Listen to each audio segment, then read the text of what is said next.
बिस्मिल्लाहिर्रहमानिर्रहीम। अब first hallmark पर आती है, इसका मतलब है self sufficiency in growth signals. Already हमने डिस्कस किया है। अब बात यह है, यहाँ पर जो जितने भी जीन्स हम डिस्कस करेंगे वो प्रोटो ऑन्कोजीन्स होंगे। सही है। नॉर्मली क्या होती है कि हमारे बॉडी में प्रोटो ऑन्कोजीन्स होते हैं। ये डिफरेंट प्रोटीन्स की सिंथेसिस के लिए सिग्नल्स देते हैं, और ये प्रोटीन्स इनको जब ग्रोथ फैक्टर्स का सिग्नल मिलता है, ये क्या करते हैं, नॉर्मल ग्रोथ करता है, सेल की डिवीजन करता है। अब क्या होता है हमारे यहाँ कि ये डिफरेंट म्यूटेशंस जो होती है, या जीन्स की रीअरेंजमेंट हो गया, पॉइंट म्यूटेशन हो गया, ट्रांसलोकेशन हो गया, वो क्या करते हैं कि इन प्रोटो ऑन्कोजीन्स पर एक्शन कर देते हैं और इनको एक ऐसी टाइप ऑफ जीन्स में कन्वर्ट करते हैं कि ये बहुत ज्यादा ओवर एक्टिव होते हैं, अपनी लिमिट से ज्यादा काम करते हैं। फिर इसको हम कहते हैं ऑन्कोजीन्स, और ये जो प्रोटीन्स बनाती है उसको हम कहते हैं ऑन्कोप्रोटीन्स। और ये प्रोटीन्स बगैर किसी ग्रोथ फैक्टर्स की सेल की अनरेगुलेटेड ग्रोथ करता है, नॉर्मल ग्रोथ नहीं करता, अनरेगुलेटेड ग्रोथ करता है, जिसको हम मेलिग्नेंट ग्रोथ कहते हैं। और ये क्या है, ये कैंसर है एक्चुअली। सही है। तो ये हो गया, ये पहले पैराग्राफ में बताती है। फिर इसमें 5 स्टेप्स बताती है। 5 स्टेप में इस डायग्राम से इसलिए एक्सप्लेन करूंगा, ये डायग्राम एक्चुअली पीछे एक्सप्लेन किया है बुक में, लेकिन मैं यहाँ से इसलिए एक्सप्लेन करूंगा क्योंकि आप लोगों को बहुत ज्यादा आसानियां पैदा होंगी। अब ये जो प्रोटो ऑन्कोजीन्स है, ये एक जीन नहीं है, ये सेट ऑफ जीन्स है। सही है। इसमें ऑलमोस्ट 6 जीन्स जो होते हैं बहुत इंपॉर्टेंट होते हैं। अब जो पहला जीन होता है वो क्या करता है, ग्रोथ फैक्टर की सिंथेसिस करता है, और दूसरा जीन ग्रोथ फैक्टर्स के रिसेप्टर्स के लिए प्रोटीन सिंथेसाइज करता है। तो जब ये ग्रोथ फैक्टर आकर उन रिसेप्टर्स के साथ मिल जाता है, तो ये ग्रोथ फैक्टर आ गया, इस रिसेप्टर के साथ मिल गया। अब इस रिसेप्टर के एंट्रासेल्युलर पार्ट जो होता है, इसके साथ एक प्रोटीन अटैच होता है जिसको बेंडिंग प्रोटीन या ब्रिजिंग प्रोटीन कहते हैं, उसको ये सिग्नल देते हैं। जब इस ब्रिजिंग प्रोटीन को ये सिग्नल दे देती है, सही है, ये रिसेप्टर सॉरी, तो ये इसको ट्रांसड्यूसिंग प्रोटीन्स फिर कहते हैं। ये बहुत सारे कैस्केड्स ऑफ प्रोटीन्स होते हैं, ये जाकर रास प्रोटीन एक्टिवेट करता है। ये रास प्रोटीन नॉर्मली क्या होते हैं, इनएक्टिव होते हैं। इनएक्टिव तब होता है जब इसके साथ जीडीपी अटैच होता है। अब जब इसको सिग्नल मिल गया तो ये अपनी जीडीपी की बजाय जीटीपी अपने साथ अटैच कर लेते हैं, तब ये एक्टिव फॉर्म में कन्वर्ट हो जाते हैं। और ये मेम्ब्रेन में जिस प्रोटीन के साथ के जरिए अटैच होता है, ये वाला जो प्रोटीन है, इसको फर्नेसाइल मेम्ब्रेन एंकर कहते हैं। इसके थ्रू ये इस मेम्ब्रेन पर इस तरह जाता है, इनएक्टिव एक्टिव। सही है। अब जब इसके पास जीटीपी जो होता है ये अटैच हो गई, एक्टिव हो गई, ये जाकर डिफरेंट काइनेज पाथवेज एक्टिवेट करते हैं। इसमें एक जो है उसको कहते हैं PI3 काइनेज पाथवे। पहले ये PI3 काइनेज एक्टिवेट करते हैं, फिर ये एक AKT मॉलिक्यूल एक्टिवेट करते हैं, फिर आखिर में ये mTOR एक्टिवेट करते हैं। ये जाकर किस चीज पर पहले एक्ट करते हैं, सेल की जीनोम पर, और जीनोम से फिर डिफरेंट ट्रांसक्रिप्शन फैक्टर्स प्रोड्यूस होते हैं जिसमें ट्रांसक्रिप्शन प्रोटीन बनती है, for example myc protein. Similarly एक और पाथवे होते हैं जिसमें RAF प्रोटीन एक्टिवेट होता है, फिर उसके बाद MAP काइनेज एक्टिवेट होता है, और ये भी सिमिलरली जाकर जीनोम पर एक्ट करते हैं, वहां से ट्रांसक्रिप्शन फैक्टर्स एक्टिवेट होते हैं, और वो transcription proteins like myc proteins की क्या कहते हैं, सिंथेसिस करते हैं। इस पाथवे को RAF मैप काइनेज पाथवे भी कहते हैं। सही है। अब ये माइक प्रोटीन्स होगी या ट्रांसक्रिप्शन फैक्टर्स होंगे, ये क्या करते हैं, इससे पहले ये जो तीसरा स्टेप था, इस सारे में क्या थी, इसमें ट्रांसड्यूसिंग प्रोटीन थी, क्योंकि इसने सिग्नल को ट्रांसमिट किया साइटोप्लाज्म से कहा न्यूक्लियस में। सही है। अब इसके बाद ये जो ट्रांसमिशन हो गई, ये क्या करते हैं, इंडक्शन करते हैं, एक्टिवेशन करते हैं अब न्यूक्लियर रेगुलेटिंग फैक्टर। अब न्यूक्लियर रेगुलेटिंग फैक्टर क्या है, इसमें साइक्लिन आते हैं, साइक्लिन डिपेंडिंग काइनेज आता है, वो फैक्टर्स जो क्या करते हैं, ट्रांसक्रिप्शन करते हैं, और वो एक ऐसे कंपोनेंट्स बनाते हैं जो कि सेल की डिवीजन के लिए क्या होते हैं, रिक्वायर्ड होते हैं, रिक्वायर्ड फॉर डिवीजन। सही है। अब इसमें ऑर्गेनेल्स आते हैं, राइबोसोम्स आते हैं, डिफरेंट मेम्ब्रेन्स आते हैं, और इसके थ्रू फिर क्या हो जाता है, सेल साइकिल में प्रोपगेशन होते हैं, सेल साइकिल में प्रोपगेशन होती है। अब नॉर्मली सेल जो होते हैं वो G0 फेज में होते हैं। इस सेल में ये बिल्कुल साइलेंट होता है सेल, और वो डिवीजन नहीं करता। जब इससे निकलते हैं ये G1 पेज में जाते हैं, G फॉर गैप, फिर ये S पेज में जाते हैं, सिंथेसिस, क्योंकि यहाँ पर डिफरेंट रेप्लिकेशन होती है, सिंथेसिस ऑफ डिफरेंट मॉलिक्यूल्स होते हैं। फिर उसके बाद ये G पेज में जाती है, और आखिर में ये M पेज में, जहाँ पर डिवीजन करते हैं, M फॉर माइटोटिक, और इसके बाद आखिर सिर डोरमेंट हो जाते हैं, G0 पेज में आ जाता है। अब ये ऑलमोस्ट 5 स्टेप्स हो गई, ग्रोथ फैक्टर वाली, फिर रिसेप्टर वाली, फिर इन प्रोटीन्स के लिए अलग जीन होते हैं, वो इनकी सिंथेसिस करते हैं, पाथवेज वाले, ये सारे के सारे किस में, 3rd स्टेप में। 4th स्टेप में ट्रांसक्रिप्शन फैक्टर आ गया, 5th में सेल साइकिल प्रोपगेशन आ गया। इसी तरह यहाँ पर क्या है, सारे के सारे 5 टॉपिक्स होंगे। फर्स्ट स्टेप वाले ग्रोथ फैक्टर, सेकंड स्टेप वाले growth factor receptor, third step वाले कौन से थे, ये जो डाउनस्ट्रीम सिग्नलिंग ट्रांसड्यूसिंग प्रोटीन्स जो कि साइटोप्लाज्म से न्यूक्लियस तक ले जाता था।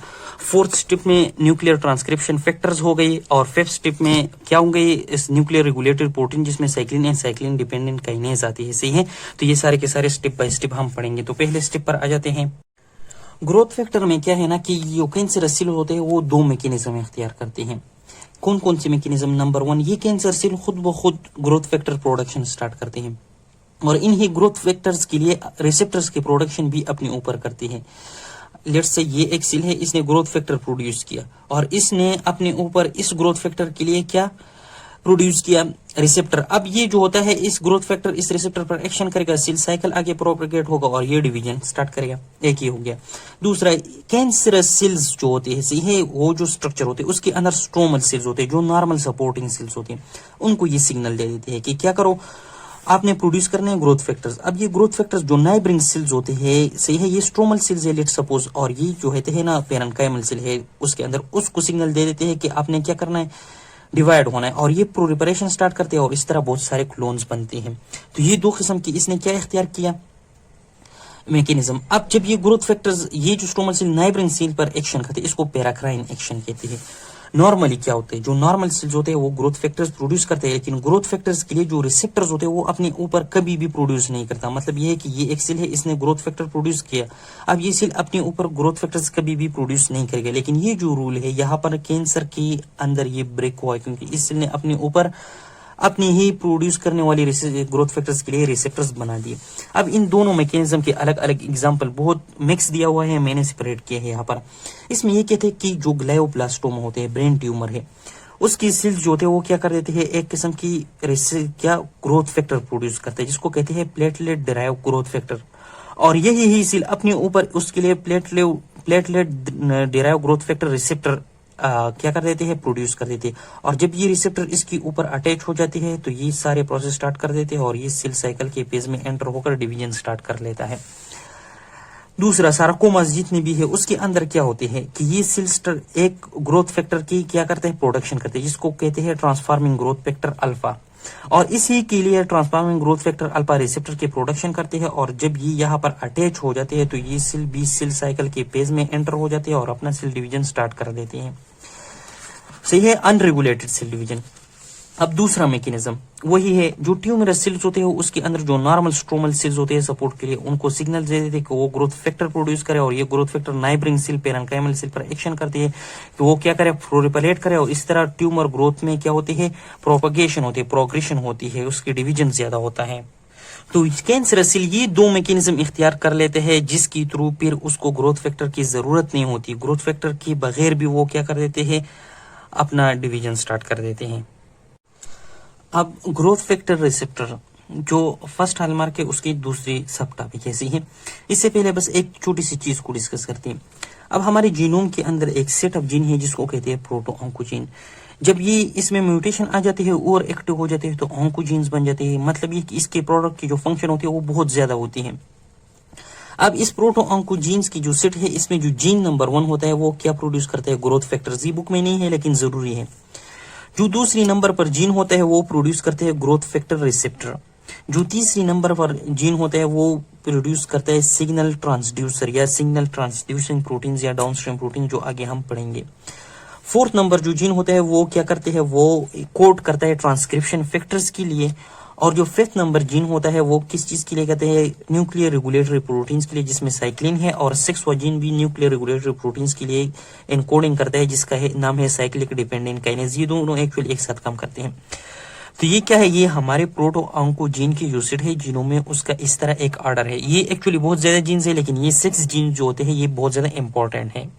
अब आगे इस पैराग्राफ में ये कहते हैं कि ग्रोथ फैक्टर आ जाता है, ग्रोथ फैक्टर रिसेप्टर के साथ बाइंड करता है और ये आगे क्या करता है कि ये ग्रोथ फैक्टर रिसेप्टर की जो इंट्रिंसिक डोमेन होता है, मतलब ये है कि जो एक एक्स्ट्रा सेलुलर डोमेन होता है एक इंट्रा सेलुलर डोमेन होता है, जो हमने पीछे डिस्कस किया। सही है, क्या ये जो इंट्रासेल्युलर पार्ट होते हैं, सही है, इसमें क्या होते हैं, एक इंट्रिंसिक टायरोसिन काइनेज एक्टिविटी होती है। टायरोसिन काइनेज क्या करते हैं, आगे जाकर डिफरेंट ग्रोथ फैक्टर्स को एक्टिवेट करते हैं। तो यहाँ पर भी ये क्या करते हैं, बेंडिंग प्रोटीन्स एक्टिवेट करते हैं, जो ग्रोथ फैक्टर रिसेप्टर्स के साथ जो बेंडेड प्रोटीन्स है, सही है ये वाला।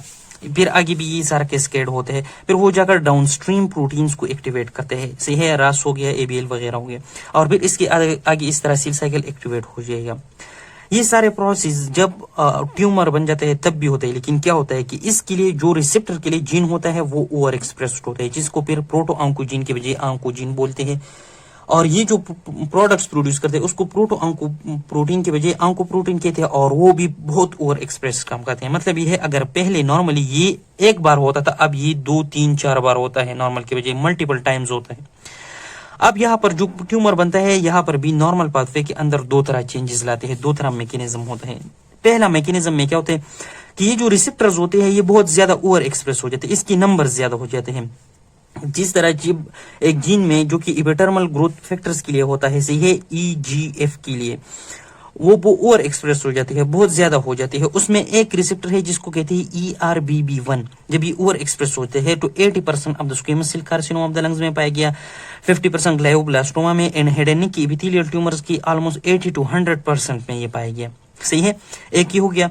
दूसरा एग्जांपल ले लेते हैं ERB2 जीन, या इसको HER2 जीन भी कहते हैं। 20% ब्रेस्ट कैंसर में भी ये पाया गया, और डिफरेंट एडिनोमास, एडिनोकार्सिनोमास लंग्स की, ओवरी की, स्टमक की, सलाइवरी ग्लैंड में ये भी पाया गया, सही है। अब एक क्लिनिकल के तौर पर क्या हो गया कि इसकी इंपॉर्टेंस हमने जानना था, सही, क्लिनिकली हमने क्या किया कि HER2 के लिए हमने एंटी, इस रिसेप्टर को ब्लॉक करने के लिए जो एंटीबॉडी होती है उसकी थ्रू हमने HER2 को ब्लॉक किया। इसकी कौन सा डोमेन को, एक्स्ट्रा सेलुलर डोमेन को, ये वाला डोमेन को, सही है, ताकि इसके साथ अब रिसेप्टर्स जो होते हैं, सॉरी, ग्रोथ फैक्टर्स बेंड ना कर सके। तो हमें बहुत ज्यादा माइटोजेनिक इफेक्ट्स अब ग्रोथ फैक्टर्स दिखाई दिए। किस तरह, यानी कि अगर बहुत कम ग्रोथ फैक्टर्स भी उसके साथ बेंड कर देते हैं तो उसमें बहुत ज्यादा एक्टिविटी प्रोड्यूस होती है माइटोसिस की, माइटोजेनिक मींस माइटोटिक बन जाते हैं। और अगर ग्रोथ फैक्टर्स वहां पर नहीं लगता तो ये स्टॉप हो जाते हैं। तो एक क्लिनिकल रिसर्च हमारे पास आ गया। अब दूसरी मैकेनिज्म पर आ जाते हैं। यहाँ पर क्या होती है, यहाँ पर नंबर ऑफ रिसेप्टर्स इंक्रीज होते हैं, लेकिन यहाँ पर frequency of signals by receptors increase होते हैं। मतलब ये कि ये रिसेप्टर्स एक ही रहता है, लेकिन ये आगे जो पहले एक सिग्नल भेजता था अब 10 सिग्नल भेजता है। मतलब ये किसकी स्टिमुलेशन जो होते हैं बहुत इंट्रिंसिकली बहुत ज्यादा होते हैं। अब ये क्यों होता है, जब कोई पॉइंट म्यूटेशन होता है, सही है, वो क्या कहते हैं, एबनॉर्मल प्रोटीन स्ट्रक्चर्स बना देते हैं। नॉर्मली इसका जो स्ट्रक्चर होता है इसकी बजाय एक एबनॉर्मल स्ट्रक्चर बन जाती है। और दूसरी, या जीन रीअरेंजमेंट होता है जिसकी थ्रू फ्यूजन जीन बन जाते हैं, जिस तरह ABL RBR जीन वगैरह था, हमने एग्जांपल पढ़ी थी, उसकी रिजल्ट में फ्यूजन प्रोटीन्स बन जाते हैं जिसको काइमेरिक प्रोटीन्स बोलते हैं। तो ये दोनों चेंजेस क्या करते हैं, जो रिसेप्टर्स होते हैं उनको ओवर एक्टिवेट कर देते हैं और वो कंटिन्यूसली फायरिंग करता है, सही है, without growth receptor. Growth receptors के अलावा रिसर्च के दरमियान हमने ये पाया गया कि ल्यूकीमियाज, लिम्फोमाज में और डिफरेंट सार्कोमाज में इसी तरह की चेंजेस आए थे। अब थर्ड सब टॉपिक्स पर जाते हैं जिसको बोलते हैं डाउनस्ट्रीम सिग्नल ट्रांसड्यूसिंग प्रोटीन या सिग्नल ट्रांसड्यूसर। ये भी क्या है, ऑन्कोप्रोटीन से। अब एक बात आपने नोट किया होगा कि यहाँ पर जो जितने भी इस स्टेप में हम जीन्स पढ़ेंगे, ये प्रोटीन्स पढ़ेंगे, ये प्रोटो ऑन्कोजीन्स होगा। फिर जो अगला हॉलमार्क हो उसमें हम ट्यूमर सप्रेसर जीन्स पढ़ेंगे, सही है। अब इसमें दो प्रोटीन्स डिस्कस किए, एक को कहते हैं रास, दूसरे को कहते हैं ABL। लेकिन ये सिग्नल ट्रांसड्यूसिंग प्रोटीन्स है क्या? जब ग्रोथ फैक्टर आ जाता है ग्रोथ रिसेप्टर्स पर, फिर ये ग्रोथ रिसेप्टर्स जो होते हैं ये सिग्नल भेजता है डिफरेंट प्रोटीन्स को, और ये प्रोटीन सिग्नल भेजता है न्यूक्लियस को फ्रॉम द साइटोप्लाज्म। अब ये जो प्रोटीन है जो कि ग्रोथ फैक्टर रिसेप्टर से मैसेज ले लेते हैं और उसको न्यूक्लियस के अंदर डाल देते हैं, इन प्रोटीन्स को कहते हैं डाउनस्ट्रीम सिग्नल ट्रांसड्यूसिंग प्रोटीन्स। और ये प्रोटीन और रिसेप्टर्स जो थे एक दूसरे के साथ अटैच रहते हैं बाय टाइप ऑफ प्रोटीन जिसको बेंडिंग प्रोटीन या ब्रिजिंग प्रोटीन कहते हैं। उसकी एक्टिवेशन एंड एक्टिवेशन भी इसमें बहुत ज्यादा काम आते हैं। अब इसमें हम क्या डिस्कस करते हैं, दो मेन प्रोटीन, रास एंड ABL। पहले हम आ जाते हैं रास पर। अब ये रास है क्या चीज? ये एक्चुअली एक G प्रोटीन है जो डिफरेंट सेकंड मैसेंजर पाथवेज में इन्वॉल्व होता है, सही है। अब इस G प्रोटीन्स के साथ जब एक GDP लगा रहता है ये एक्टिव होता है, जब GDP होता है ये इनएक्टिव होता है, सही है, इनएक्टिव स्टेट में होता है। जब इसके साथ GTP लग जाता है ये एक्टिव स्टेट में चला जाता है। सेम यहाँ रास के साथ होता है, सही है। जब यहाँ पर कोई पॉइंट म्यूटेशन होता है, अब ये पॉइंट म्यूटेशन कहाँ पर होगा, पहले यहाँ पर हम मैकेनिज्म डिस्कस करते हैं, उसके बाद हम फिर बताएंगे। ये आप लोग समझे ये क्या है, ये एक सेल है, उसकी मेम्ब्रेन है और ये न्यूक्लियस है। डिफरेंट ग्रोथ रिसेप्टर जिस तरह एपिडर्मल ग्रोथ फैक्टर्स या प्लेटलेट्स डिराइव ग्रोथ फैक्टर्स है, ये आ जाते हैं, सही है। ये एक किस्म की जीन्स ने प्रोड्यूस किए, जीन नंबर 1 ने। जीन नंबर 2 ने उसके लिए रिसेप्टर प्रोड्यूस किया और ये ग्रोथ फैक्टर्स आकर उस रिसेप्टर्स के साथ अटैच हो गई। इस रिसेप्टर्स की इंट्रासेलुलर डोमेन में चेंजेस आ गई और इसने सिग्नल दिया किस चीज को, ब्रिजिंग प्रोटीन्स को। ब्रिजिंग प्रोटीन्स ने सिग्नल दिया किस चीज को, इनएक्टिव रास को। ये इनएक्टिव रास उस मेम्ब्रेन के साथ अटैच है बाय फिनेसाइल मेम्ब्रेन एंकर। सही है, ये जो है फिनेसाइल मेम्ब्रेन एंकर ये प्रोटीन है। ये अब इनएक्टिव स्टेट में होते हैं क्योंकि इसके साथ यहाँ पर इस स्पॉट में अटैच है कौन सा चीज, जीडीपी अटैच है। सही है, इस पॉकेट में अब जीडीपी अटैच है। ये क्या कर देगा, ये इसको रिलीज कर देगा अपने साथ जीटीपी अटैच किया क्योंकि इसको सिग्नल मिल जाएगा यहाँ पर। जब इसने जीटीपी अटैच किया इसके साथ क्या हो गया, ये एक्टिव स्टेट में आ गया। अब ये क्या करेगा, ये डिफरेंट काइनेज पाथवेज एक्टिवेट करेगा। दो तरह की काइनेज पाथवेज, एक को कहते हैं PI3 काइनेज पाथवे। सही है, ये पहले जो होते हैं इसको हम जाहिर बात है इंसिटोल ट्राइफॉस्फेट वाले पाथवे हमने पढ़ा है ऑलरेडी भी। एक AT है फिर, और फिर MTO और मॉलिक्यूल एक्टिवेट करता है और ये जाकर सेल के जो क्या है जेनेटिक मटेरियल से है DNA पर उस पर एक्शन करते हैं। सिमिलरली ये दूसरी तरफ RAF प्रोटीन एक्टिवेट करते हैं, वो जाकर मैप काइनेज एक्टिवेट करते हैं और वो भी आकर इस DNA पर एक्शन कर देता है। इस पाथवे को क्या कहते हैं, या ब्रेप कहते हैं या इसके अलावा rape ERK map kinase pathway. अब एक और बात, ये रास जी जो जीन इसको प्रोड्यूस करते हैं, इसके लिए इनकोडिंग करते हैं, उसको हम क्या कहेंगे, रास जीन कहेंगे। सही है, अब ये एक्टिव स्टेट में आ गया, जेनेटिक मटेरियल को सिग्नल मिल गया। अब ये क्या करेगा, डिफरेंट ट्रांसक्रिप्शन फैक्टर्स प्रोड्यूस करेगा, जो कि वो क्या करेगा, ट्रांसक्रिप्शन करेगा। वो ट्रांसक्रिप्शन फैक्टर में बहुत ज्यादा है, लेकिन एक है माइक। माइक क्या प्रोड्यूस करता है, ट्रांसक्रिप्शन फैक्टर, ये जीन नंबर 4 है। ये माइक प्रोड्यूस करेगा माइक प्रोटीन को और ये जाकर ट्रांसक्रिप्शन ऑफ अदर जीन्स करेगा। अदर जीन्स के लिए क्या, ट्रांसक्रिप्शन एक्टिवेट कर देगा। अब ये जो अदर जीन्स के लिए ट्रांसक्रिप्शन एक्टिवेट करे, आखिर में ये जाकर सेल को अपनी डोरमेंट पेज से एक्टिव पेज में ले जाएगा और वो सेल साइकिल स्टार्ट कर